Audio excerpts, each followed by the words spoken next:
پھر بقول تمہارے پاکستانیوں، او پڑھی لکھی قوم، ابو بکر صدیق خائن بھی، اور جو کچھ تم کہتے ہو وہی صحیح، تو قادر کیوں نہیں اٹھاتا؟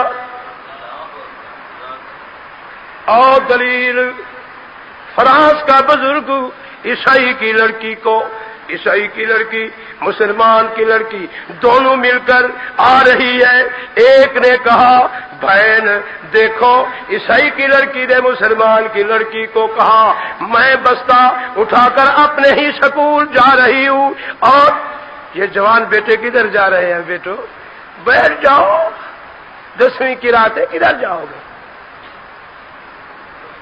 1400 سال سے پہلے پڑھی ہوئی ہے، نہیں سمجھ میں؟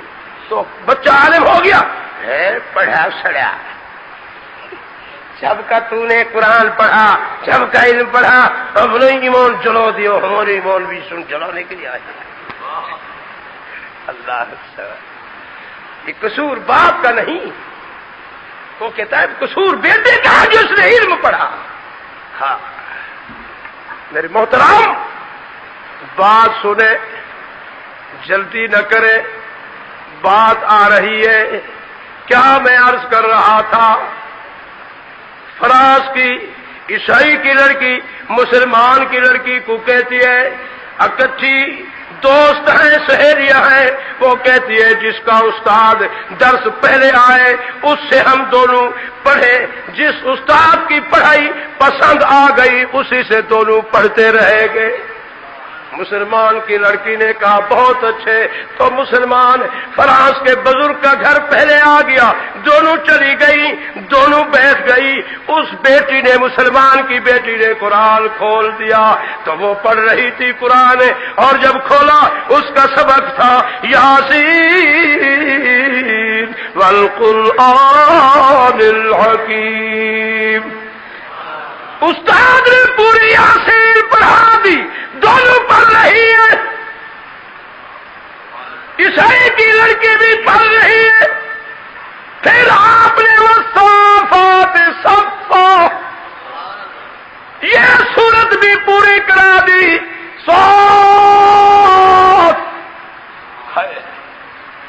جب وہ بچی اس سورت کو شروع کرتی ہے تو اس کی آنکھوں سے آنسو جاری ہو گئے۔ استاد نے پوچھا بیٹی کیوں؟ کہتی ہے اس قرآن میں اتنی ٹھنڈک ہے کہ اس نے میرے وجود کو ٹھنڈا کر دیا، اور اتنا لطف ہے کہ میں نے استاد جیسی کلام آج تک سنی نہیں، آج تک پڑھی نہیں ہے۔ مجھے اب باپ چھوڑنا پڑے گا، ماں چھوڑنی پڑے گی، بھائی چھوڑنے پڑے گی، چھوڑ دوں گی مگر اس کلام کا پڑھنا نہیں چھوڑوں گی۔ یہ عیسائی کی لڑکی استاد کے سامنے کہہ رہی ہے، جب سبق لے لیا، چھٹی مل گئی، دونوں سہیلیاں اٹھ کر باہر آئی۔ مسلمان کی بیٹی اپنی سہیلی عیسائی کی لڑکی سے پوچھتی ہے بتاؤ میرے استاد کی پڑھائی آپ کو پسند آئی یا آپ کے استاد کے پاس چلے؟ وہ بیٹی کہتی ہے بہن اللہ کی قسم تو میری ماں میرے بابا آپ کو خبر نہ دینا، ساری دنیا کے استادوں کو قربان کروں، ساری دنیا کے تعلیم اور کتابوں کو اس کتاب اور قرآن کر دوں، قربان کر دوں۔ اس کتاب کو میں نے پڑھنا ہی پڑھنا ہے، مگر یاد رکھو وہ چھوٹی بچی 3 مہینے تک جب آتی رہی، استاد نے کوشش کی 7 کلمے بھی یاد کرا دی اور 4 سپارے بھی یاد حفظ ہو گئے، پورا قرآن بھی پڑھا دیا۔ اللہ کی قسم 4تھے مہینے یار کی تیاری ہو گئی، حج کا موسم آ گیا، اور جب قرآن ختم ہوا تو استاد نے ایک نسخہ قرآن بھی دے دیا اور آپ کو ایک جوڑا بھی دیا، اور جب گھر میں گئی ماں نے دیکھا یہ کیا ہے؟ یہ نسخہ قرآن کا ہے۔ یہ کیا ہے؟ یہ جوڑا ہے۔ کیوں لائی؟ اماں جی میں نے استاد سے یہ قرآن سیکھا ہے۔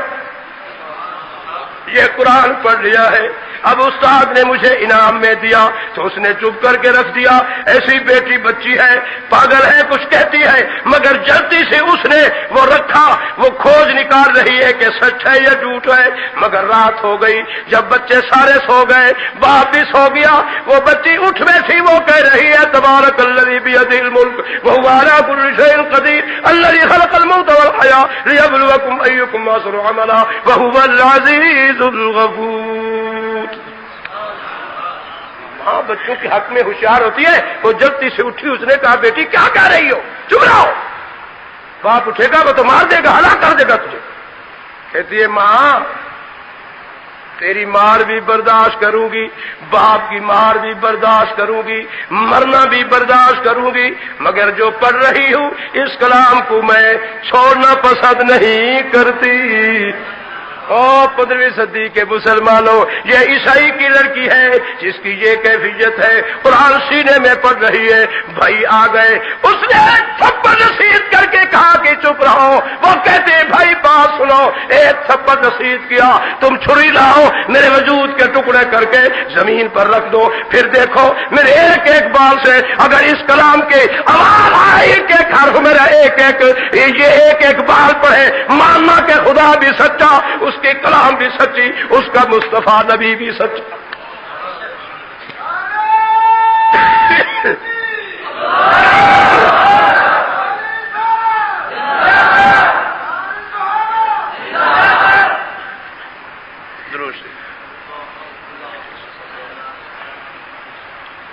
میرے محترم ساتھیوں، اور انہوں نے کیا کیا، دادا بھی اٹھایا، بھائی بھی، باپ بھی، سارے گھر کے بندے اٹھے، سب نے کہا کہ اس کو کیا کر رہی ہے، وہ چپ نہیں کرتی۔ تو بڑے لوگ تھے، دادا بھی سبا کرتے ہو کر سوچتی ہے کسی مسلمان کے گھر میں یہ جاتی رہی اور اس نے قرآن سیکھ لیا، اب اس کو مارو نہیں، اسے کوٹھڑی میں بند کر دو، آئندہ کے لیے اس کا باہر آنا جانا بند کر دو۔ کوٹھڑی میں اس بچے کو بند کر دیا، مگر کوٹھڑی میں اس نے قرآن شروع کر دیا۔ ماں روٹی رکھتی ہے تو روٹی بھی چھوڑ دیتی ہے، پانی رکھتی ہے تو پانی بھی نہیں پیتی۔ ماں کو کہتی ہے ماں فکر نہ کر، جب مجھے پیاس لگتی ہے میں پڑھتی ہوں یاسین والقرآن الحکیم انک لمن المرسلین علی صراط مستقیم۔ اللہ کی قسم میری ماں میرے وجود پر ٹھنڈک پیدا ہو جاتی ہے، کہتی ہے کیوں اماں جی یہ قرآن تو نے پڑھا جو نہیں، میرے رب نے آرڈر دیا کہ وَنُنَزِّلُ مِنَ الْقُرْآنِ مَا هُوَ شِفَاءٌ وَرَحْمَةٌ لِّلْمُؤْمِنِينَ۔ یہ تو مومن کے لیے شفا بھی ہے، رحمت بھی ہے۔ میری ماں تو پڑھ کے دیکھ تجھے پتہ چلے۔ ماں حیران رہ گئی، روٹی رکھی، جب روٹی رکھتی تھی تو وہ بیٹی کہہ دیتی تھی الرحمن علم القرآن خلق الانسان علمہ البیان۔ روٹی بھی نہیں کھاتی، سارے گھر کے بندے حیران، اور استاد فراز کے بزرگ ولی اللہ عالم فاضل بزرگ ہے سررسیدہ، چلے گئے مکہ مکرمہ۔ جب وہاں پہنچے حتیم کے پہلو میں ایک بزرگ رہتا تھا جس کی 80 سال عمر تھی، فراز کے بزرگ اور اس حتیم والے بزرگ کی آپس میں برادرانہ تعلق تھے۔ وہاں جا کر دیکھا وہ نہ ملا، جب پوچھنے لگے مراکب سے تو مراکب نے اطلاع دی آج اس کا آخری قریب الوقت ہے، وہ تو کسی کے انتظار میں ہے، وہ آخری وقت میں پڑا ہے۔ دوڑے گھر میں اور کنڈی کھٹکھٹائی، دروازہ کھولا، جب گئے تو آپ نے دیکھا، فرمایا بھائی میں آپ کی انتظار کر رہا ہوں، آپ کو ایک وصیت کرتا ہوں خدا کے واسطے، میں جب اس دنیا سے چلا جاؤں جنازہ آپ کے پاس ہوگا، مجھے کفن بھی خود دینا، غسل بھی خود کرانا، مجھے اٹھا کر اور جنت المأویٰ کی قبر کے اندر بھی اپنے ہاتھوں سے اتارنا اور کسی کا ہاتھ نہ لگنے۔ یہ 3 وصیتیں پوری کی اور وہ اس دنیا سے چلے گئے۔ تھوڑی دیر کے بعد اس بزرگ نے، فراز کے بزرگ نے، اس حتیم والے بزرگ مکہ مکرمہ میں رہنے والے 80 سالہ بزرگ کو اپنے ہاتھوں سے کفن بھی دیا، غسل بھی دیا، اٹھا کر جنت المأویٰ کے قبرستان میں لے گئے۔ قبریں کھودی ہوئی پڑی ہوتی ہے، آپ نے اپنے ہاتھ سے اتارا، رکھا، 4 پتھر دیے، 2 پتھر باقی تھے، سب کو ہٹا دیا، فرمایا تم ہٹ جاؤ، ذرا میں آخری منہ اپنے بھائی کا دیکھ لوں۔ اور یہ یار نے کفنی کھولی، جو چہرہ دیکھا، دیکھتے ہیں جو فرانس میں جس لڑکی عیسائی کو میں نے قرآن پڑھایا تھا وہ لڑکی موجود ہے، جس بزرگ کو لایا ہوں وہ موجود ہی نہیں۔ قادر ہے؟ بولو خدا قادر ہے یا نہیں؟ سب بولو۔ اب آپ کو اللہ کی قدرت منواؤں گا، خدا قادر ہے یا نہیں؟ اور کراچی والوں، آدم ٹاؤن والوں، خدا کو قادر مانتے ہو یا نہیں؟ اس کا دعویٰ ہے تبارک الذی بیدہ الملک، روئے زمینوں کی سلطنت میں خدا کے قبضہ قدرت میں، سچ ہے یا جھوٹ؟ بولو سچ ہے یا جھوٹ؟ مگر وہ دیکھ رہا ہے، جب دیکھا تو وہ بزرگ نہیں جسے اب لایا ہوں، ابھی میں نے ہاتھوں سے سنایا، یہ تو وہ لڑکی ہے جو فرانس میں زندہ چھوڑ کر قرآن پڑھا کر آیا ہوں۔ بچپن میں سارے گھر والے کہتے تھے کہ پیارے آپ نے بچی کو کلمہ تو صاف سکھلا دیا، مگر ہم عرض کرتے ہیں اسے کہہ دو کہ جان بوجھ کر یہ کلمہ پڑھ لے، مسلمان ہو جائے۔ آپ نے فرمایا بس میں نے جو محنت کی اللہ میری محنت کو ضائع نہیں کرے گا، چھوٹی بچی ہے اسے میں خود نہیں کہتا، اللہ تعالیٰ خود اسے توفیق دے گا، یہ خود بخود مسلمان ہو جائے گی۔ جس کے سینے میں قرآن جیسی دولت چلی گئی اب خدا اپنی رحمت سے اسے معروم نہیں کرے گا۔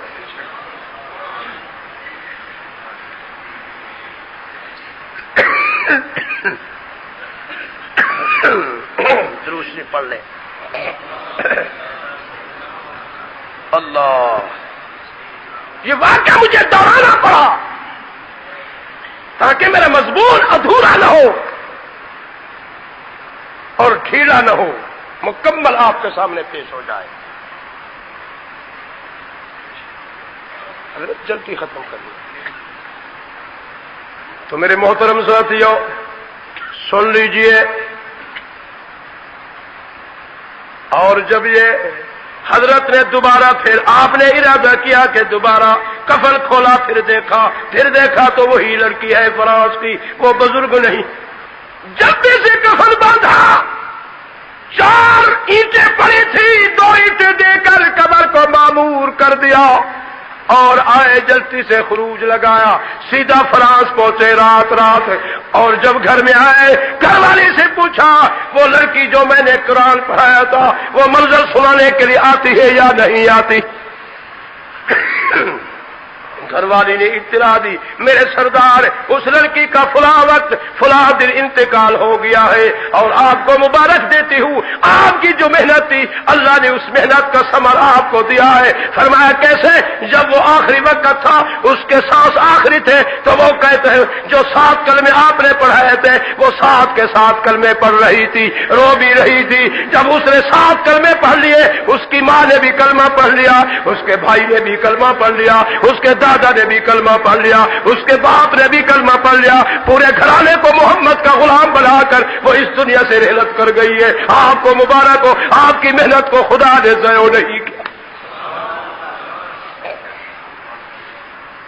تو روب نے فرمایا اچھا بتاؤ اس بیٹی کو کس قبرستان میں دفن؟ رو کر وہ بیویاں کہتی ہیں گھر والی بزرگ کی پیارے ہم نے بڑی کوشش کی مگر برادری نے نہیں مانا، عیسائیوں نے اٹھا کر یہودیوں کے قبرستان میں اس بیٹی کو دفن کر دیا۔ فرمایا جلدی کرو مجھے اس بیٹی کی قبر دکھاؤ۔ چلے گئے، جب قبر پر گئے سب واپس آئے، حضرت بیٹھ گئے اور جب سب آ گئے بسم اللہ کر کے قبر کھودنا شروع کر دی۔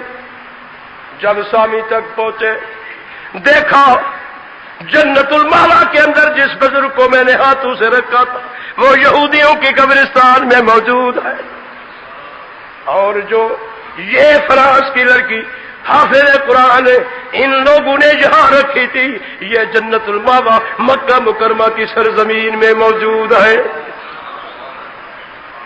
خدا قادر ہے یا نہیں؟ یہ ایسا کر سکتا ہے؟ بولو تو صحیح، اسے قوت ہے۔ فراز کی مسلمان لڑکی حافظ قرآن کو اٹھایا، جنت الماوا کے اندر رکھا، جنت الماوا کے بزرگ سے ایسی غلطی ہوئی اسے اٹھا کر یہودیوں کے قبرستان میں رکھا۔ میرے محترم ساتھیوں، اس بزرگ کو یہ بہت بڑا صدمہ پہنچا کہ میرا بزرگ یہودیوں کے قبرستان میں، جس نے 80 سال خدا کے گھر کے کعبے کا طواف کیا ہے، صبح اور شام طواف کرتا تھا، حلال کھاتا تھا، اور جس سے وقت کا مستحب بھی قضا نہیں ہوا، وہ آج یہودیوں کے قبرستان میں کیوں موجود ہے؟ تو آپ نے جلدی سے پھر خروج لگا کر پھر مکہ مکرمہ میں پہنچے، آئے اس کے دروازے کی کنڈی کھٹکھٹائی، میں نے دروازہ کھولا، دیکھا تو بھائی صاحب آئے ہیں۔ حضرت خیر ہے، کیوں اتنے پریشان ہو؟ بیٹھ گئے، فرمایا آپ بھی بیٹھے۔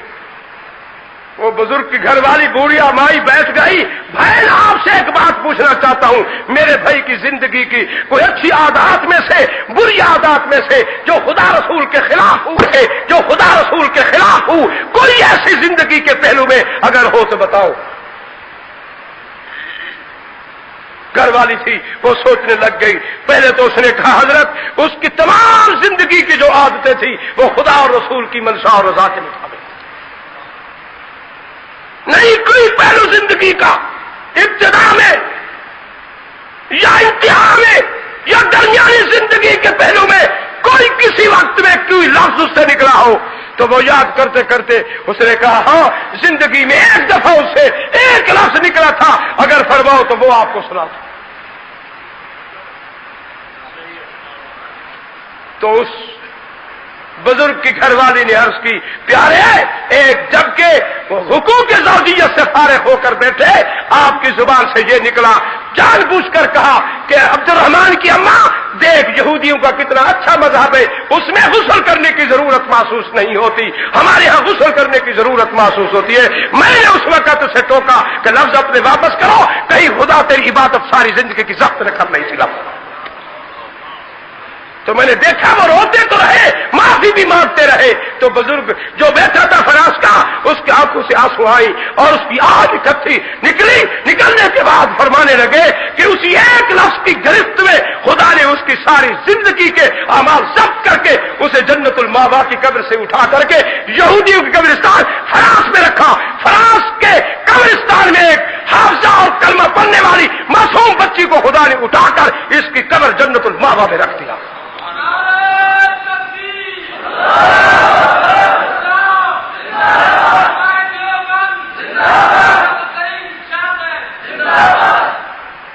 تو میرے محترم آج 1400 سال گزر گئے، 15ویں صدی لگی ہوئی ہے، ابو بکر عمر نبی کے ساتھ پہلو میں سوئے ہوئے ہیں۔